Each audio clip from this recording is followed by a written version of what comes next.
गोविंद भगवान की। भगवान का नाम छीना गया।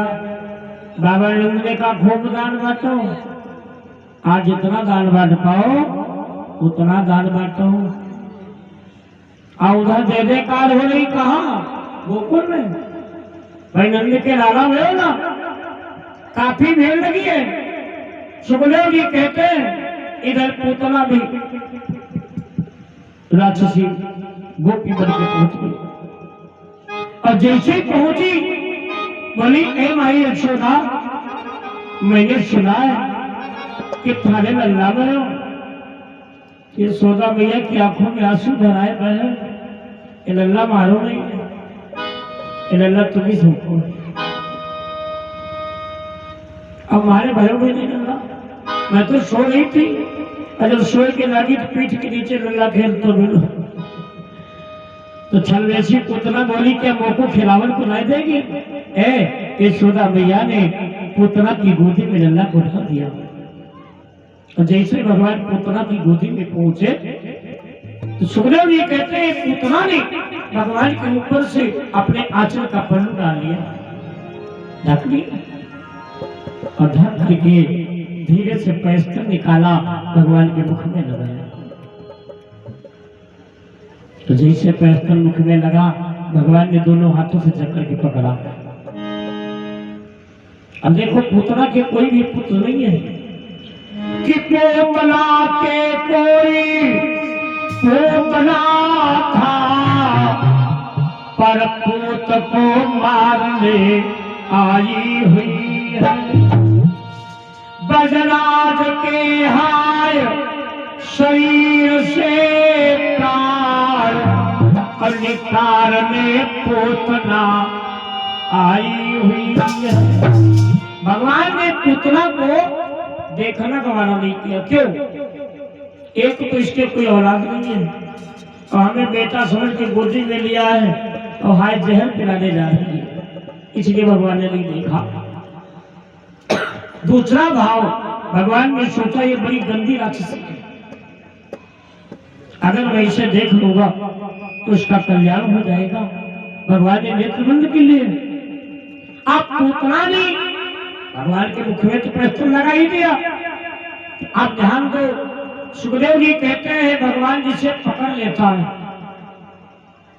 भगवान जिसे एक बार पकड़ लेता है और जब तक कल्याण नहीं कर देता नहीं छोड़ता है। जैसे आप लोगों से पूछा जाए उदाहरण, ये लाइट बिछी है बिजली की, क्या इसमें बिजली आ रही है?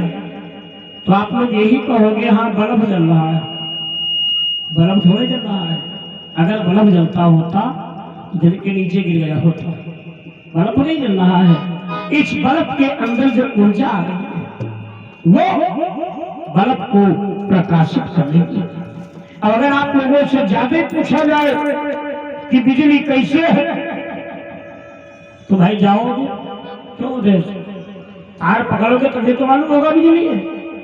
और जैसे बिजली का तार पकड़ोगे तो क्या बिजली बताने वाला छोड़ेगी हमारी आ नहीं? बोलो, यही हाल है भगवान का। जो भगवान को एक बार पा जाता है फिर वो दुनिया को बताने वाला नहीं बचता है। कि सही जाने जही दे हो जलाई, सही जाने जही दे हो जलाई, जही दे हो जलाई, सही जाने जही दे हो जलाई, जान के तुम्हें जान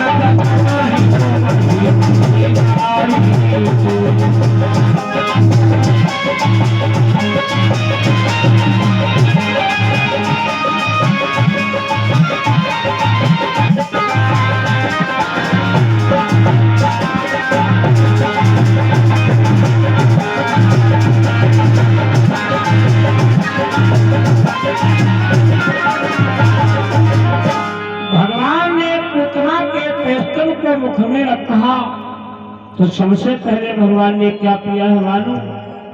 पूतना के जहर जो पेस्तल में विष लगा था पहले उसे पान किया और जहर पीते पीते जब जहर खत्म हो गया तो पूतना के शरीर में जो अवगुण भरे भगवान उनको पीने लगे। और अवगुण पीते पीते जब अवगुण समाप्त हो गए तो शरीर में जब विकार भरे भगवान उन्हें पीने लगे। और विकार पीते पीते जब विकार समाप्त हो गए अब भगवान पूतना का दूध पीने लगे। और जब दूध पीते पीते दूध खत्म हो गया तो अब भगवान पूतना के प्राण पीने लगे। जैसे प्राण पीने लगे तो भैया जान इतनी जल्दी नहीं निकलती है ना। खींचती प्राण खींचे और दोनों फिर गई जग पूतरिया। जब जो निकल तो आंखें लगने लगती, पूतना की आंखें पलटने लगी, पूतना आकाश में उड़ी, अपने भेष में आ गई और बड़ी जोर चिल्लाई, ऐ सोना अपने लाला को ले जा। अगर मैं जिंदा मथुरा पहुंच पाई तो जिंदगी में दोबारा गोकुल नहीं आऊंगी। लेकिन सुखदेव ये कहते हैं भगवान जी से एक बार पकड़ लेता है बिना मुक्ति दिए छोड़ता नहीं है। पुत्रा कसम खा रही है ए भैया कि सौगंध मुझे यमुना जी की मैया साक्षी वो धरती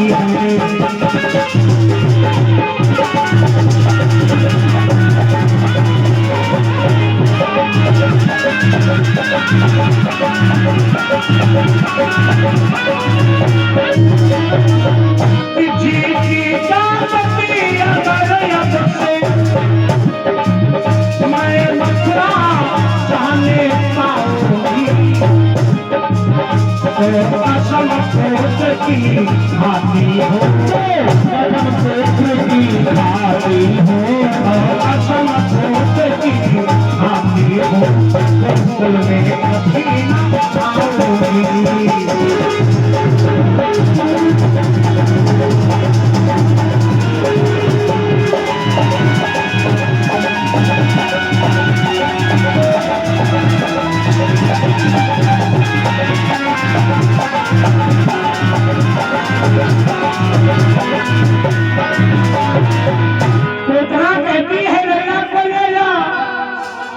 आज पूतना आकाश में उड़ रही थी और भगवान कैसे लटक रहे मालूम, जैसे गरबा में कटहर बंद को हो कटहर अब आंधी आओगे कटहर झुलवा झोलते और पूतना ऐसे ही भगवान पूतना का पैतल पकड़े झुलवा झोल रहे। पूतना बड़ी जोर चिल्लाई और उधर जय जयकार हो रही। भाई बर्थडे मनाया जा रहा है कि ब्रज में हो रही जय जयकार, लाला जायो है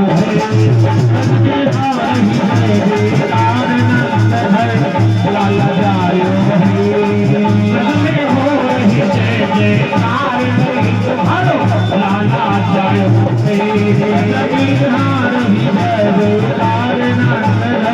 लाला जायो लाला जायो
और जहाँ ज्यादा बाजा बाजा बजते हो कोई भैया कत्तो चिल्लाए सुनाई देगा।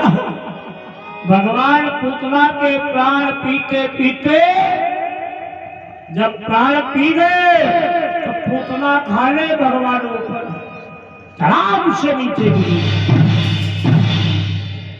सुखदेव जी कहते हैं पुतना जहां जंगल में गिरी है 4 कोस के जितने गिरवा थे, जैसे प्याज खेत में लगा हो तो तुम जाओ और पैंट ने मार रहूंगा। उतना साधारण थोड़ा बहुत बलवान थी, सब गिरवा टूट गए। जैसे ही धाम की आवाज आई मैया यशोदा को याद आ गई मेरा लल्ला कहाँ है।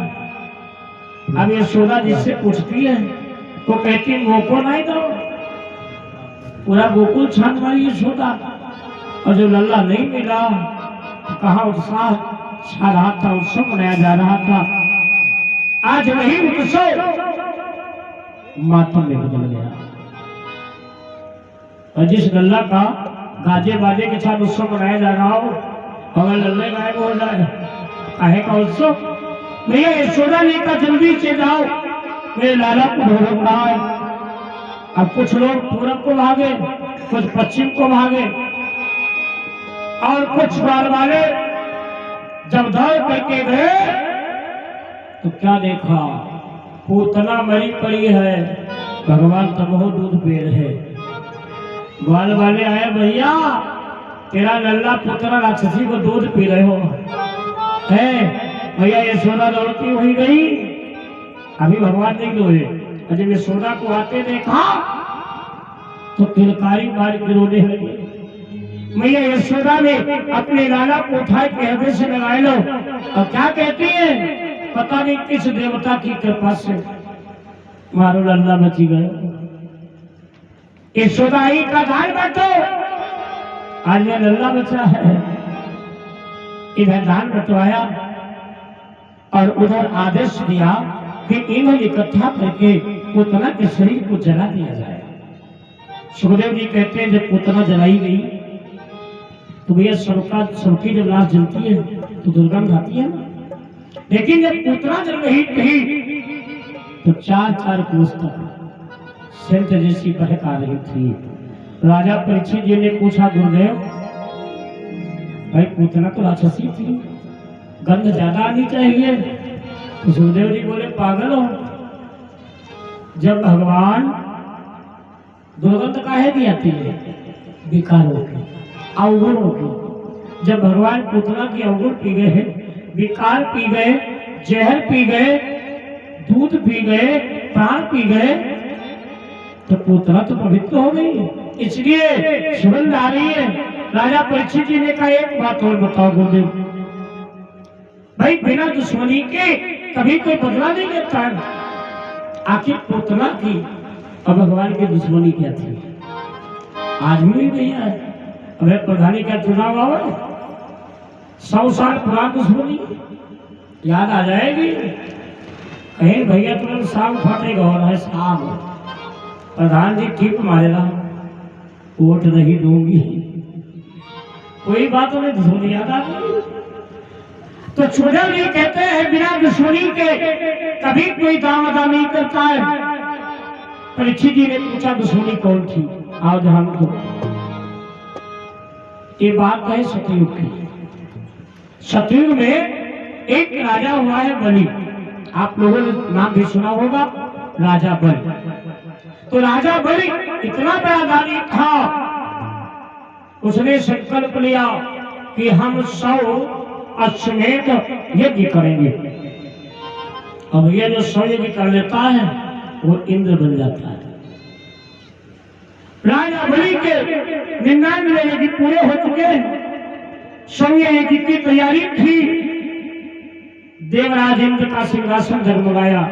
ये हमारा जोरिया भाई है, जब ते जान पाए चाहे रोज हाथ जानने होते हमें यहाँ पे लड़कार, लेकिन ये भटक गए हम घर बने रहे। प्रेम से बोले गोविंद भगवान ना मानो अच्छा सकल मिला नहीं हो, अरे कोई अंतर हुई। सुखदेव जी कहते हैं राजा बलि का समय भी चल रहा था, इंद्र का सिंहासन जगमगाया, आप लोग कथा सुन रहे हो, इंद्र को अच्छा थोड़ी लग रहा है। इंद्र डरता है धरती लोग से। कहा है अगर किसी ने स्वर्ग कर लिए तो मेरा सिंहासन न चला जाए। जबकि देखा जाए तो इंद्र के इतना नालायक देवता भैया है राजा, लेकिन बहुत नालायक। अब आप लोग सोच रही होगी नालायक कैसे, तो अब हम बताओ। एक दिन इंद्र ने सूर्य भगवान से पूछा कि हे सूर्य, तुम दिन में निकलते हो, बताओ धरती पर सबसे ज्यादा सुंदर किसकी घरवाली है?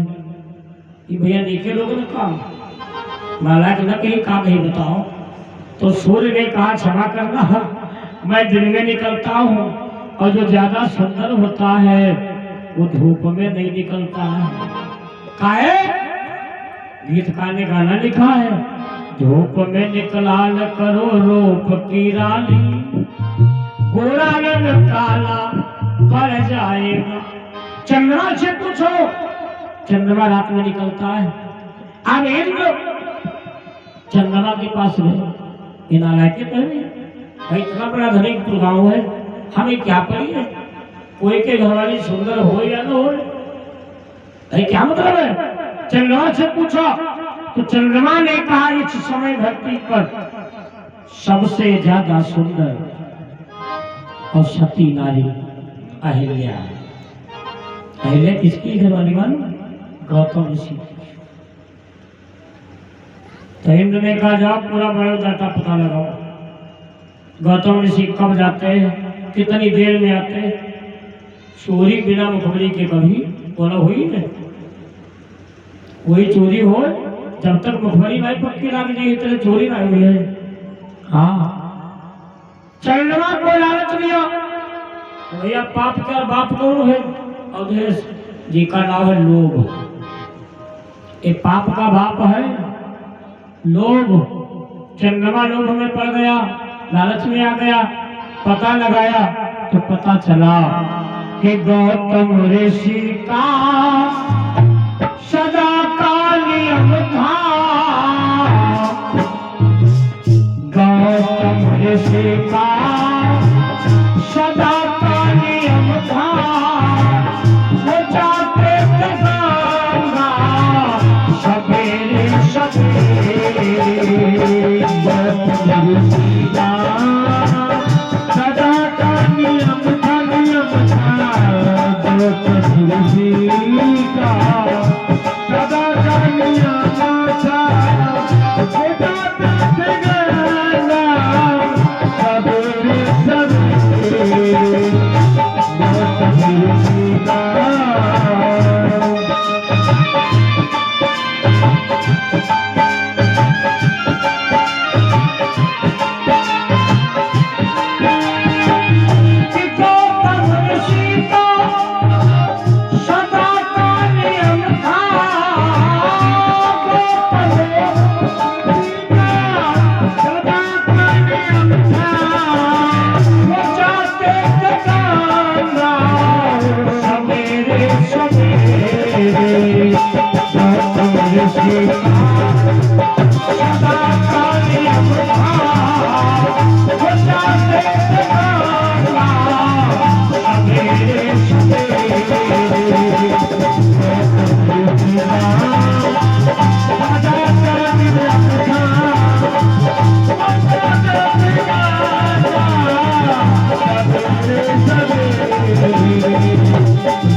से पता लगवाया तो पता चला गौतम ऋषि 4 बजे भोरारे गंगा स्नान को जाते हैं। तो इंद्र बोले चंद्रमा तुम ठीक कराते 12 बजे मुर्गा बन करके गौतम ऋषि के दरवाजे पे बोलो, 4 घंटे का समय मिल जाएगा। तो 4 घंटा बहुत होते चलने में बुद्धि खराब हो कहावत कही गई लाला के पड़ोसी कोरी हो तो चंद्रमा की ही बुद्धि खराब हो चंद्रमा 12 बजे मुर्गा बन के आउट गए कि कुकरों को जब मुर्गा बोला मुझे जालो सब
जैसे मुर्गा ने आवाज की गौतम ऋषि अचानक जाग गए कमंडल लिया अचना लिया देखो घड़ी नहीं देखी पहले घड़ी चलते नहीं थी ये जो शीशा है ये पहले नहीं चलता था जब इसका चालू चलो शुरुआत में हुआ तो एक भैया जी बिल्कुल पढ़े लिखे नहीं उनको विवाह हुआ और जब विवाह में देखो कलेवा होता है तो रुपया बहुत मिलता है कलेवा खाए समय जाकर भर जाती है हम तो दूसरे का रखा नहीं दे रहा कि भैया रखी लो जाओ खाली हो जाए कलेवा में बहुत रुपया मिलता है और जब वो शादी करके आए तो घर में माता जी बोली भैया जाओ बाजार पे लाओ एक बहन की तरफ से फल 21 गुना का दान मगर में कामना भैया ब्याह के घर आए झोला लिया बाजार गए अच्छा माता जी है अपना तीन लोग हैं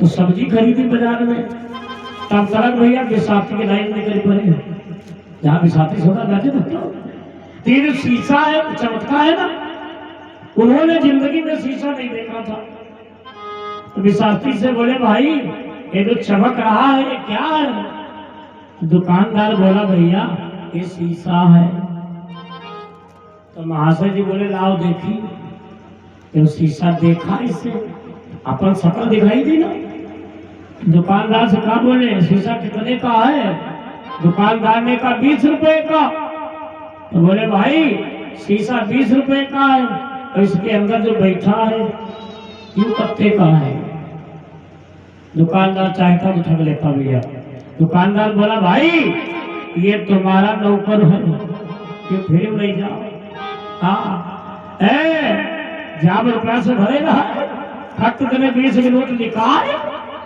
दुकानदार को दे दिया और बढ़िया अगौछा नहीं हा 7 परतों में लपेटा का है नौकर भाग न जाए अकेले हैं चारा कटवाएंगे भैंसे का गोबर धोएंगे इसलिए भाग लिया उसको घर में आए और झोला आंगन में रख दिया देखो घरवाली बैठी है अम्मा सुनाई बोले हाँ सीधे पुथरी घुस गए पहले बक्सा नहीं चलती थी जो माताएं आज के 70-80 साल पहले शादी हुई है बक्से का चलन बहुत कम था लकड़ी वाली पिठरिया चलती थी खजरिया वाली पिठरिया खोली और भैया कपड़ा सब निकाल डाले और सबसे नीचे शीशा लुकवा कर रख दिया और बाहर आए का सुनो वह पिठरिया ना खोले जौन भैया काबिल का मना कर दी चाहे दुनिया काम छूट जाए लेकिन वो काम जरूर हुई।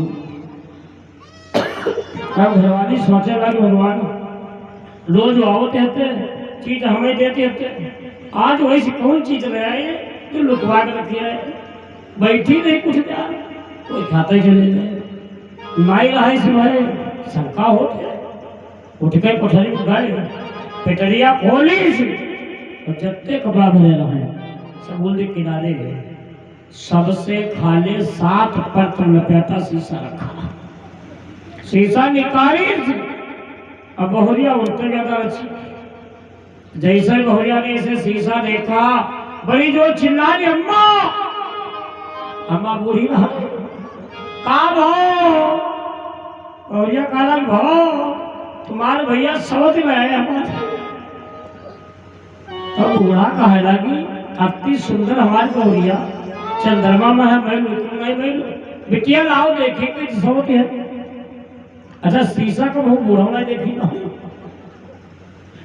जैसे बूढ़ा शीशा देखी कहे हाय भैया बुद्धू लावे तो रहे तुम एक लाए होती हो, एक मुँह एक दांत रही सब बार सफेद, हाय तुमका बुढ़िया मिली। गौरिया कहा कि अम्मा एक हमें लाओ, शीशा ले ली और जाकर बचिया जाए से कहा गाली की, गाड़ी में रखी शीशा और उठाई से बहुत सर एका कहा सोतिया जाओ ले से हाथ हम मोसर मारी मसरान शीशा के लिए आके किरच भैया उधेस विधवाए जलैयम भरी का और कुंभी वाली कलिया भैया फेंक आई। अब घर आई बोली अम्मा अब चिंता न करो ये जिंदगी में सकल नहीं रख गए घर वाले। अम्मा के कहा कि हो तो फिर ये मुसलमान के लिए भूखी रहा। श्री राम जय राम जय जय राम, श्री राम जय राम श्री राम जय राम जय जय राम, श्री राम जय राम जय राम, श्री राम जय राम जय जय राम, श्री राम जय राम जय सिया राम जय जय सिया राम, जय राम जय राम जय